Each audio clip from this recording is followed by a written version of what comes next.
نحمده ونصلي ونسلم على رسوله الكريم وعلى آله وأصحابه وأهل بيته وأولياء أمته أجمعين. أما بعد فأعوذ بالله من الشيطان الرجيم. قال الله تعالى في القرآن المجيد والفرقان الحميد: وترى الشمس إذا طلعت تزاور عن كهفهم ذات اليمين وإذا غربت تقرضهم ذات الشمال وهم في فجوة منه ذلك من آيات الله من يهد الله فهو المهتد ومن يضلل فلن تجد له وليا مرشدا. آمنت بالله ورسوله وصدق الله المولانا العظيم. إن الله وملائكته يصلون على النبي يا أيها الذين آمنوا صلوا عليه وسلموا تسليما. اللهم صل على محمد وعلى آل محمد عدد خلقك ورضاء نفسك وزينة عرشك ومداد كلماتك. رب اشرح لي صدري ويسر لي أمري واحلل عقدة من لساني يفقهوا قولي. عزت مآب سادات اکرام، علماء اکرام، بزرگوں اور عزیزوں، اللہ رب العزت کا بڑا احسان و کرم ہے کہ ہم آج پھر اس بابرکت محفل میں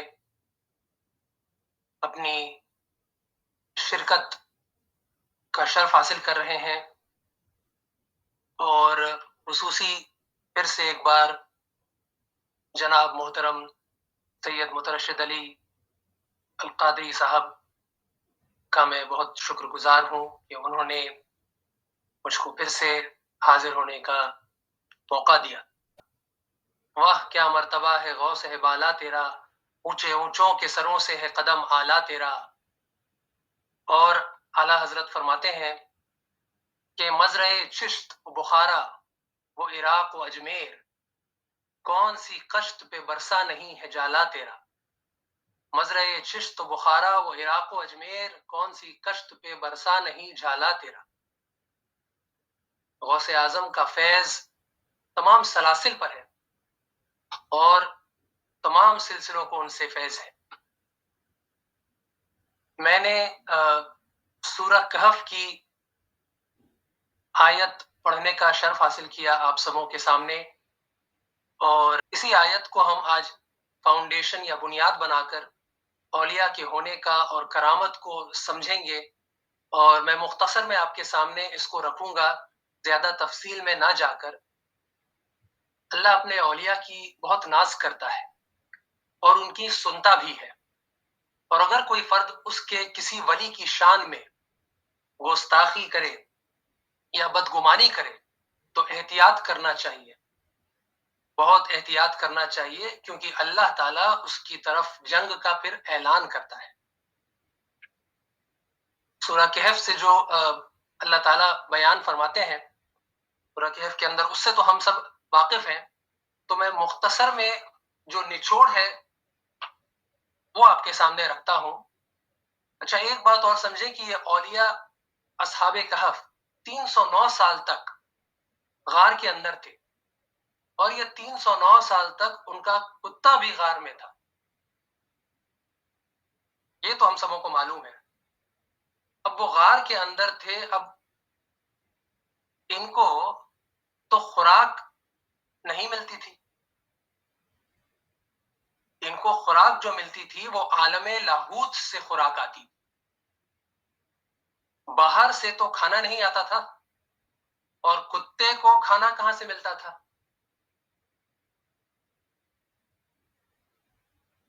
اچھا، 6 مہینے بعد یہ کروٹ بھی بدلتے تھے، اللہ تعالیٰ ان کو دائیں اور بائیں جانب کر دیتا تھا،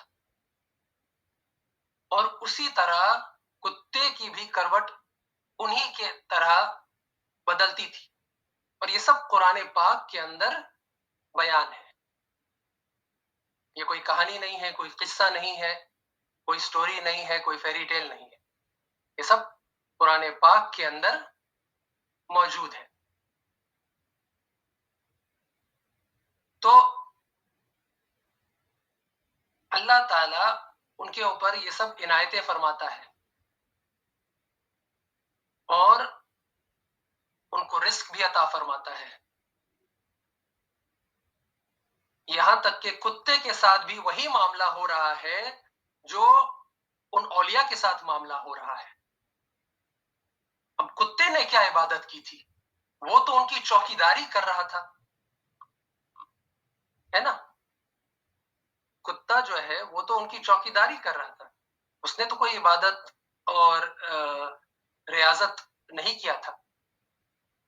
امام قرطبی، تفسیر القرطبی اور امام فخر الدین رازی نے بھی اس کی تفسیر بیان کی ہے، اور بڑی تفصیل میں یہ ہے. جب کتا ان کے پیچھے آیا، جب یہ غار میں جا رہے تھے، تو انہوں نے اسے پتھر مارا، کیونکہ ان کو لگا یہ ظالم بادشاہ سے چھپنے جا رہے ہیں اور کتا بھونکے گا اگر ان کے ساتھ آ گیا کیونکہ ان کا پالا ہوا کتا تو تھا نہیں وہ. تو کتا جو ہے ظاہر بات ہے اگر جانور ہے تو وہ آئے گا، وہ بھونکے گا بھی، آواز بھی کرے گا اور دشمن کو خبر ہو جائے گی. امام رازی تفسیر میں لکھتے ہیں کہ کتا ان کے پیچھے پیچھے آتا ہے اور جب وہ ان کو پتھر مارتے ہیں تو وہ اللہ سے دعا کرتا ہے کہ مجھے زبان عطا کر دے تو میں ان کو جواب دوں. پھر اللہ تعالیٰ اس کتے کو وہ قوت عطا فرماتا ہے اور کتا جو ہے وہ کہتا ہے تم مجھے پتھر کیوں مارتے ہو؟ مجھے بھگاؤ نہیں، میں کتا ضرور ہوں مگر بھونکنے والا نہیں ہوں. نسل کی بات ہے. یہ کلمات آتا ہے، ائمہ تفسیر لکھتے ہیں انی احب اولیاء اللہ والصالحین. کتا یہ کہتا ہے انی احب اولیاء اللہ والصالحین، قسم اللہ کی میں اولیاء اللہ اور صالحین سے محبت کرتا ہوں. سبحان اللہ. دیکھیے، قسم اللہ کی میں اولیاء اللہ اور صالحین سے محبت کرتا ہوں، یہ کتے کے الفاظ ہیں. میں اللہ کے اولیاء اور صالحین سے عقیدت رکھتا ہوں اور محبت کرتا ہوں، مجھ سے گھبراؤ نہیں. لیکن صرف، اب اس سے معلوم کیا چلتا ہے، لیکن صرف محبت کافی نہیں ہوتی. محبت تو ہم سب بھی کرتے ہیں، غوث پاک سے محبت کرتے ہیں، تمام اولیاء اکرام سے محبت کرتے ہیں، صالحین سے، اکابرین سے، سب سے محبت کرتے ہیں. ہم محبت والے لوگ ہیں. لیکن صرف محبت سے کام نہیں ہوتا. یہاں نقطۂ تصوف ہے. یہ محبت لے تو آتی ہے ایک موڑ پر، لیکن خالی محبت کافی نہیں ہوتی. اس محبت کے اندر استقامت کے ساتھ ڈٹے رہنے سے ہی کچھ ملتا ہے. میں نے الفاظ استعمال کیا یہاں استقامت کا، الاستقامہ فوق الکرامہ. 300 سال وہ ویسے ہی رہا کتا ان کے ساتھ. پھر جو استقامت پر رہتا ہے تو اس کو بھی وہی ملتا ہے جو خدام ہوتا ہے، جو ولی کو پھر جو ملتا ہے، خدام کو بھی اسی میں سے کچھ نوازا جاتا ہے. ہمارے اندر محبت تو ہے، پر ضرورت ہے ہمیں متابعت کی اور استقامت کی، جس کی ہمارے اندر کمی ہے، اور اسی وجہ سے لوگ محروم رہتے ہیں. تو محبت، متابعت اور استقامت، یہ تینوں کی ضرورت پڑتی ہے. محبت تو ہم سب سمجھتے ہیں. متابعت کیا ہے؟ کسی کی پیروی کرنا. جب ہم کسی کی پیروی کرتے ہیں، اللہ والوں کی پیروی کرتے ہیں، تو پھر ہم ان کی متابعت کرتے ہیں. اور استقامت کیا ہے؟ پھر کچھ ملے یا نہ ملے، جم کر رہنے کا نام استقامت ہے. جس کو انگلش میں کہتے ہیں ٹو پرسیویئر، پرسیویرنس.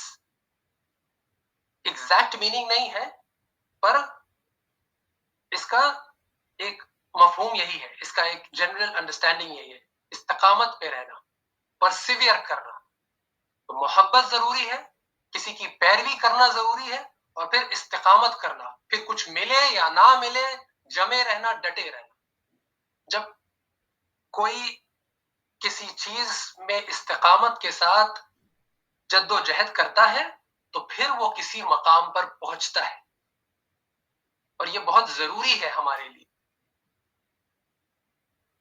جب کوئی انجینئرنگ کی پڑھائی کرتا ہے یا ڈاکٹری کرتا ہے، MBBS کرتا ہے، یا کوئی عالم دین بنتا ہے، یا کوئی حفظ قرآن کرتا ہے، یا اور کسی PhD کر رہا ہوتا ہے، ہائی اسٹڈیز اور کسی چیز پر کر رہا ہوتا ہے، اسپیشلائز پروفیشنل کورسز کر رہا ہوتا ہے، تو پھر وہ 4 سال 5 سال 6 سال تک کنسسٹنٹ طور پہ استقامت کے ساتھ محنت کرتا ہے، تب وہ کہیں پہنچتا ہے. اب ایک اور مثال سمجھیے، جب موسیٰ علیہ السلام نے اللہ سے دعا کی کہ فرعون کو غرق کر دے، جب اس کا بالکل ظلم بڑھ گیا، اللہ نے وحی کے ذریعے موسیٰ علیہ السلام کو یہ خبر بھی دے دی کہ ان کی دعا قبول ہو گئی. اللہ کے اس مقرب بندے نے اور نبی نے، جو اتنا چہیتا نبی ہے اللہ، اس نے یہ دعا کی فرعون کے لیے، اللہ نے وحی کے ذریعے بتا دیا کہ میں نے آپ کی یہ دعا قبول کر لی ہے موسیٰ. لیکن پھر ایک دن گزرا، 2 دن گزرا، مہینہ گزرا، سال گزرا، حتیٰ کہ 40 سال گزر گئے. اب اگر ہم اور آپ کبھی دعا کرواتے ہیں لوگ کسی سے، تو ہم کیا چاہتے ہیں کہ ہمیں انسٹنٹ رزلٹ چاہیے، ہے نا، ہمیں فوراً دعا کا اثر چاہیے. ایسے نہیں ہوتا ہے. موسیٰ علیہ السلام نے اللہ سے دعا کی، نبی اللہ، اتنے بڑے نبی، کیا مقام و درجہ ہے. اللہ نے دعا قبول ہی فرما دی، کہا کہ ہاں دعا قبول ہے آپ کی. لیکن 40 سال بعد وہ فرعون غرق ہوا. لیکن موسیٰ علیہ السلام نے کبھی سوال نہیں کیا، صبر کیا، استقامت پر رہے. جب بندہ یہ استقامت پر رہتا ہے تو پھر رب کی عنایتیں ہوتی ہیں. ماتھے پر شکن نہیں آنا چاہیے. رب کی رضا سے راضی ہونا، یہ کام ہے بندے کا. جو اس پر استقامت کر سکتے ہیں، جو اس پر رہ سکتے ہیں، وہ ولایت کے درجے پر پہنچ سکتے ہیں اللہ کے فضل و کرم سے. یہ بڑی چیز ہے. تو ان کے پاس یہ استقامت ہوا کرتی. اللہ کے جو مقرب بندے ہوتے ہیں ان کے پاس استقامت ہوتی ہے، صبر ہوتی ہے. تو ہمیں اور آپ کو بھی صبر کرنا ہے اپنی زندگی میں. عطا جب ہوتا ہے کہ وہ صبر رکھے کہ مانگنا میرا کام ہے، دینا رب کا کام ہے. مانگنا ہمارا کام ہے، دینا رب کا کام ہے. وہ جب عطا کرے یہ اس کی شان ہے. اور تصوف نامی ہے قرآن و سنت کی مطابعت کا. تصوف نامی ہے پیروی کا. طریقت اور تصوف غوث پاک رضی اللہ عنہ کی زبانی اس کا مدار شریعت ہے. غوث پاک فرماتے ہیں کہ طریقت اور تصوف جو ہے اس کا مدار شریعت ہے. جب حضور غوث پاک رضی اللہ عنہ کے وصال کا وقت آیا تو ان کے صاحبزادے علی مقام نے پوچھا، ابا حضور کوئی وصیت فرما دے. آخری وصیت تو آپ نے کہا وصیت یہ ہے کہ شریعت کے ظاہری احکام، شریعت کے ظاہری احکام پر اور تقوی پر اپنی بنیاد رکھنا. اب سوچئے کیا فرما رہے ہیں حضور غوث پاک؟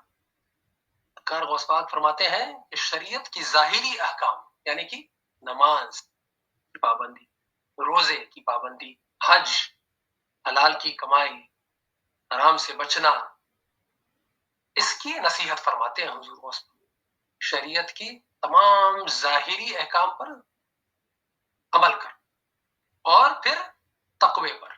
اچھا تقوی کیا ہے؟ غوث پاک فرماتے ہیں کہ تقوی یہ ہے کہ تیرا کوئی قدم دین اور شریعت کے خلاف نہ اٹھے. ہمارا کوئی بھی قدم دین اور شریعت کے خلاف نہ اٹھے. لوگ اب دیکھیے اکثر سوچتے ہیں کہ کوئی ولی اللہ ہے، درویش ہے، صوفی ہے، تو وہ ہوگا گلے میں بڑا مالا اور جبہ ڈال لیا، چادر اوڑھ لیا اور مست حال میں ہے. نہ نہ نہ، یہ صوفی نہیں ہے، یہ درویش نہیں ہے. صوفیہ تو وہ ہوتے ہیں کہ جہاں ان سے سب علم لے کر جاتے ہیں. صوفیہ وہ ہوتے ہیں، تصوف کی راہ کے مسافر وہ ہوتے ہیں جو شریعت اور سنت، حضور کی سنت کی پیروی کرنے والے ہوں، جو تمام فرائض کو کبھی نہ چھوڑتے ہیں، یہاں تک کہ نفل عبادتوں میں بہت آگے ہوتے ہیں. علم پر ان کی نظر ہوتی ہے، دنیا کے علم پر بھی، دینی علم پر بھی، اور ان کی نظر آخرت پر ہوتی ہے. تو صوفیہ یہ ہوتے ہیں. تو غوث پاک فرماتے ہیں کہ تقوی یہ ہے کہ تیرا کوئی قدم دین و شریعت کے خلاف نہ اٹھے. جو دین نے حکم دیا آپ کا کوئی کام اس کے خلاف نہ ہو. اب ہم کتنا اس بات پر دھیان کرتے ہیں؟ ہمیں دنیا داری سے تھوڑی فرصت ملے تو ہم سوچیں اس بارے میں. تو یہ ہمیں غور و فکر کرنا بہت ضروری ہے. ٹائم ٹو ٹائم اس چیز پر ہمیں غور کرنا ہے. تقوی کے حصول کا طریقہ کیا ہے؟ تقوی کیسے آتا ہے، یعنی حاصل کا طریقہ کیا ہے؟ تو تقوی حاصل کرنے کے بارے میں، اس کو حاصل کرنے کا طریقہ یہ ہے کہ بندہ اپنے کو شریعت و دین کے حوالے اس طرح کر دے، بندہ اپنے کو شریعت و دین کے حوالے اس طرح کر دے جیسے مردہ غسال کے ہاتھ میں ہوتا ہے. یعنی غسل دینے والا مردے کو جیسا چاہتا ہے پلٹتا ہے، گھما دیتا ہے. مردہ کچھ کہتا ہے؟ نہیں کہتا ہے. مردہ ریزسٹ نہیں کرتا ہے، آرگیو نہیں کرتا ہے. جب کسی کوئی انسان جب دنیا سے چلا جاتا ہے، جب اس کو غسل دیا جاتا ہے، تو غسال جو ہے غسل دینے والا مردے کو پلٹتا ہے، غسل دیتے وقت گھماتا ہے. مردہ کچھ ریاکشن نہیں دیتا. تو وہی یہاں بتایا جا رہا ہے کہ اپنے آپ کو شریعت و دین کے حوالے اس طرح کر دے جیسے مردہ غسال کے ہاتھ میں ہوتا ہے. ٹھیک اسی طرح دین کے معاملے میں بندے کو کسی قسم کے سوالات نہیں کرنے، بلکہ جو شریعت کا حکم ہے اس پہ چلنا ہے اور عمل کرنا ہے. اب ہمیں معلوم کیسے پڑے گا کہ شریعت کا حکم کیا ہے؟ ظاہر بات ہے ہمیں دین سیکھنا بھی ہے. تو ہمارے لیے بہت ضروری ہے کہ ہم دنیاوی علم سیکھیں، پڑھیں، ہر قسم کے علم کو حاصل کریں، پر اتنا ہی توجہ علم دین پر بھی، کیونکہ غوث پاک سے بڑا کوئی مفسر نہیں تھا، کوئی بڑا محدث نہیں تھا. غوث پاک فرماتے ہیں کہ میں جو ہوں، جب تک میں نہیں چاہتا اور کسی کو اجازت نہیں دیتا تب تک میرا نام کسی کی زبان پہ نہیں آتا. اللہ اکبر. جب میں چاہتا ہوں تب لوگوں کی زبان پر میرا نام آتا ہے. یعنی ہم اور آپ جو آج ان کا ذکر کر رہے ہیں تو یہ ان کی حکم سے کر رہے ہیں، ان کی عطا سے کر رہے ہیں. ورنہ ہماری کیا مجال کہ ہم شان غوث پاک بیان کر سکیں؟ یہ تو مجھ جیسے کم علم کم فہم والے شخص کے حد میں ہی نہیں ہے.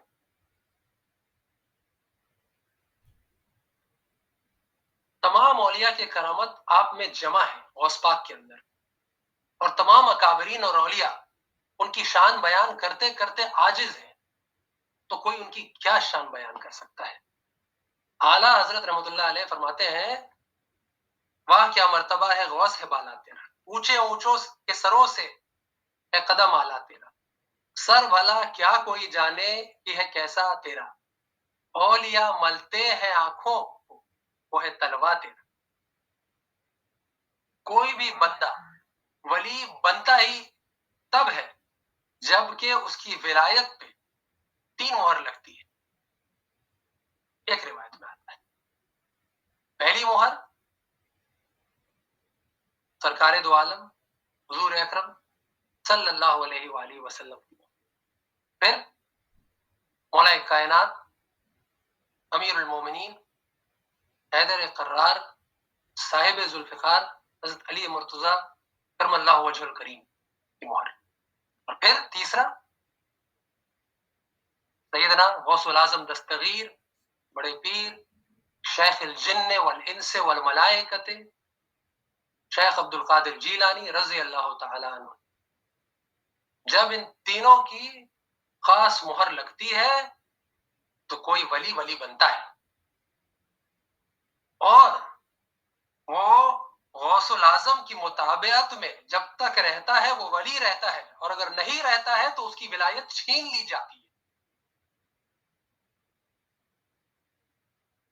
تو ایسی ہے ولایت غوث العظم ہمارے غوث پاک کی۔ یہ تو اللہ کا شکر ہے کہ ہمارے حصے میں ان کی محبت ہے، اور یہی ہمارا سرمایہ ہے کہ ہمارے حصے میں ان کی محبت ہے، تمام اولیاء اکرام کی ان کے صدقے محبت ہے، اور پھر اہل بیت اور صحابہ اکرام کی محبت ہے، اور حضور اکرم صلی اللہ علیہ وآلہ وسلم کی محبت ہے، اور یہی عقیدہ اہل سنت کا ہے۔ جتنے بڑے بڑے سلسلے ہیں سبھی نے غوث پاک سے فیض پایا، سلسلہ سہروردیہ خاص اور چشتیہ خاص، ان دونوں نے ظاہری طور پر حضور غوث پاک سرکار غوث پاک رضی اللہ عنہ سے ان کے ہاتھ سے فیض پایا۔ یہ قصہ تو مشہور ہے کہ جب سرکار غوث پاک رضی اللہ عنہ نے کہا قدم ہی حاضی علی رکبت کل ولی اللہ، تمام ولیوں کی گردن پر میرا قدم ہے،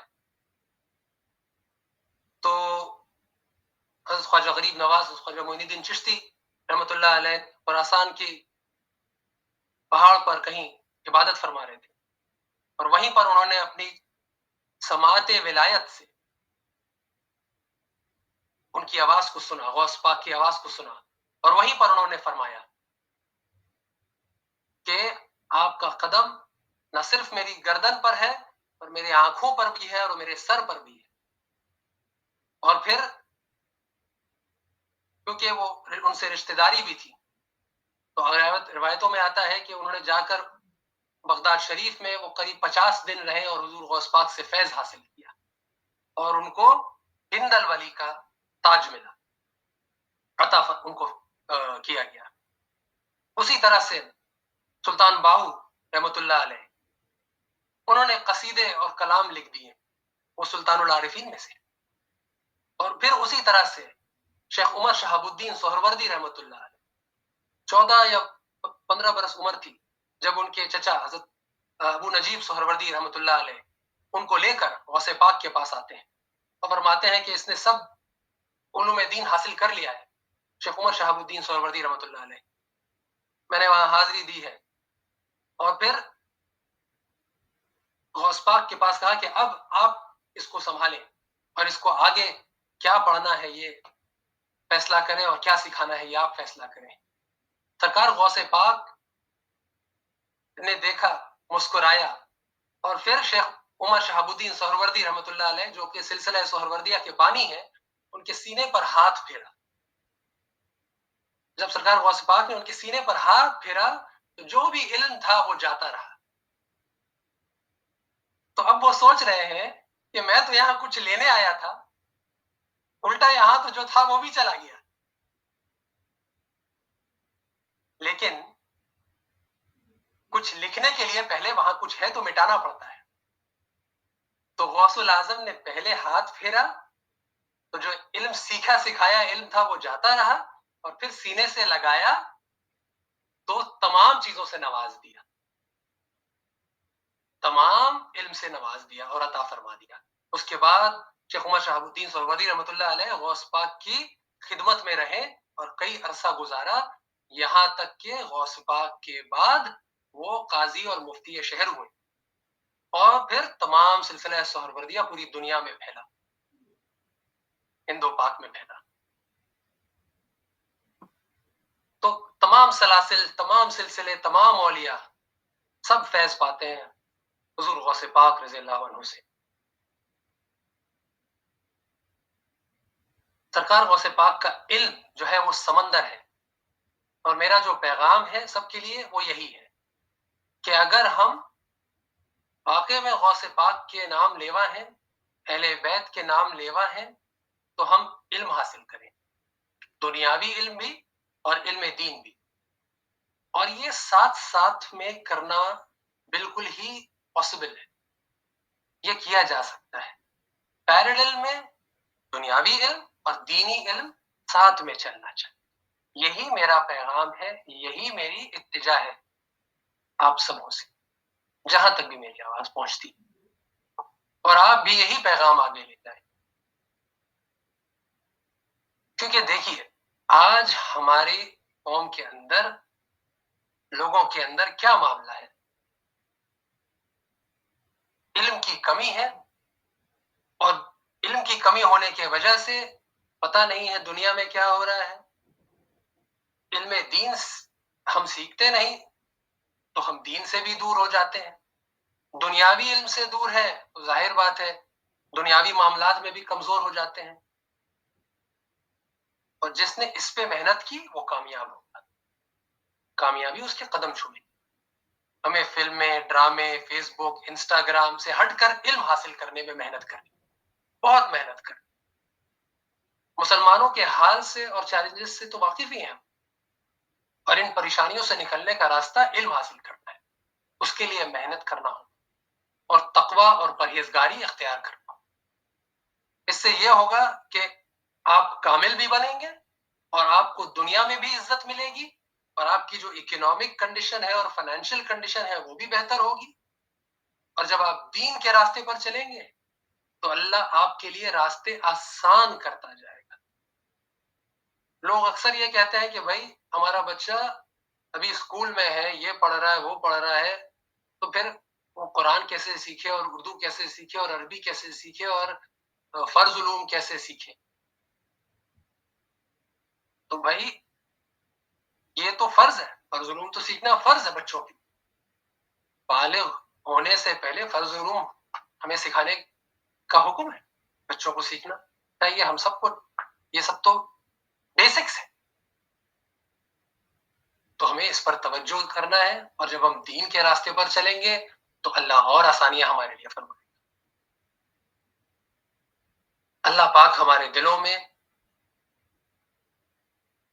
اہل بیت اطہار، صحابہ اکرام، تمام اولیاء اکرام کی محبت عطا فرمائے، اور ہمارے دلوں کو اس محبت سے منور رکھے،